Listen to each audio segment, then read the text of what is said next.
রাজশাহী বিশ্ববিদ্যালয়ের কেন্দ্রীয় ছাত্র সংসদ রাকসু নির্বাচনের মনোনয়নপত্র বিতরণের সময়সীমা ৩১ আগস্ট পর্যন্ত বাড়ানো হয়েছে। বিকেলে এক সংবাদ সম্মেলনে বিষয়টি জানান রাকসুর প্রধান নির্বাচন commissioner professor doctor F Nazrul ইসলাম।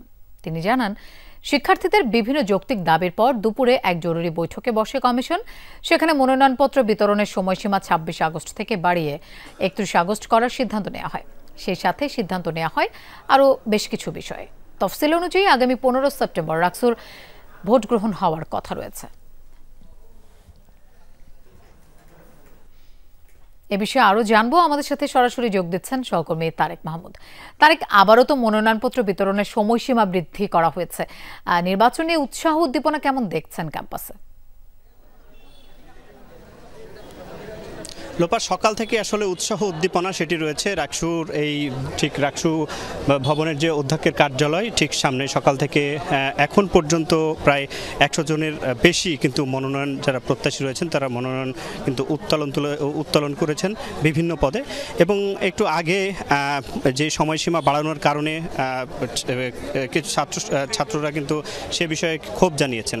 এবং রাকসু হল সংসদ সিনেট যে প্রতিনিধিদের পদ নির্বাচনের যে মনোনয়ন সংগ্রহের সময় সেটি বাড়ানো হয়েছে। এবং বিকেল ৪টায় রাকসুর যে নির্বাচন commissioner professor doctor Nazrul Islam তিনি সাংবাদিকদের সাথে ব্রিফিং করে কিন্তু এই বিষয়টি আমাদেরকে নিশ্চিত করেছেন।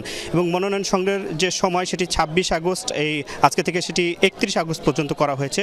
তিনি জানিয়েছেন যে শিক্ষার্থীদের বিভিন্ন যৌক্তিক দাবির পরিপ্রেক্ষিতে কিন্তু এই দুপুরে নির্বাচন কমিশনের একটি জরুরি বৈঠকে সকলের সাথে আলোচনা করে এই সিদ্ধান্তটি নেওয়া হয়েছে। এর মধ্যে ভোট কেন্দ্র হল থেকে সরিয়ে একাডেমিক ভবন স্থানান্তর করা, ছবিসহ ভোটার তালিকা লিস্ট করা, ডোপ টেস্টের সময় বাড়ানো হবে বলে তিনি আমাদেরকে জানিয়েছেন।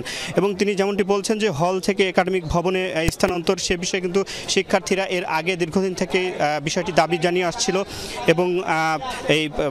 এবং ২৬ আগস্ট থেকে বাড়িয়ে ৩১ আগস্টে রাকসুর যে সার্বিক কার্যক্রম সেটি পরিচালনা করার ক্ষেত্রে কিন্তু সার্বিকভাবে তিনি বলেছেন যে সকলের সাথে কথা বলে সেই সময়সীমা নির্ধারণ করা হয়েছে। এখন পর্যন্ত আমরা দেখেছি যে যেমন ছাত্রদলের পক্ষ থেকে কিন্তু সময় বাড়ানোর বিষয়ে কিন্তু জানানো হয়েছিল। এবং আরও যে ছাত্র সংগঠনগুলো রয়েছে, ছাত্র সংগঠনের অনেকে কিন্তু এখন পর্যন্ত মনোনয়নপত্র উত্তোলন করেনি, তারা আগামীতে উত্তোলন করবে, তারা আমাদেরকে সেটি জানিয়েছে। সেই সাথে সাথে আজকে আমি দেখেছি যে সকাল থেকে আসলে রাকসুর যে অধ্যক্ষের কার্যালয়, এই কার্যালয়ে যারা মনোনয়নপত্র নিতে আসেন, উত্তোলন করতে আসেন, তাদের যে উপস্থিতি চোখে পড়ার মতো। কারণ গতকালকে যেমন ১০ জন মনোনয়নপত্র উত্তোলন করেছে বিভিন্ন পদে, এবং আমরা দেখেছি যে আজকে গত পরশুদিন ৫ জন মনোনয়নপত্র উত্তোলন করলেও আজকে কিন্তু ১০০ জনের ওপরে মনোনয়নপত্র সে উত্তোলন করেছেন। এবং সেই সাথে সাথে বলা যায় যে উৎসবমুখর পরিবেশে রাকসুর যে নির্বাচন সেটি কিন্তু শুরু হয়েছে এই রাকসুর অধ্যক্ষর কার্যালয়ের ঠিক সামনে। লোপা, তারেক, আপনাকে ধন্যবাদ আমাদের সাথে যোগ দেওয়ার জন্য।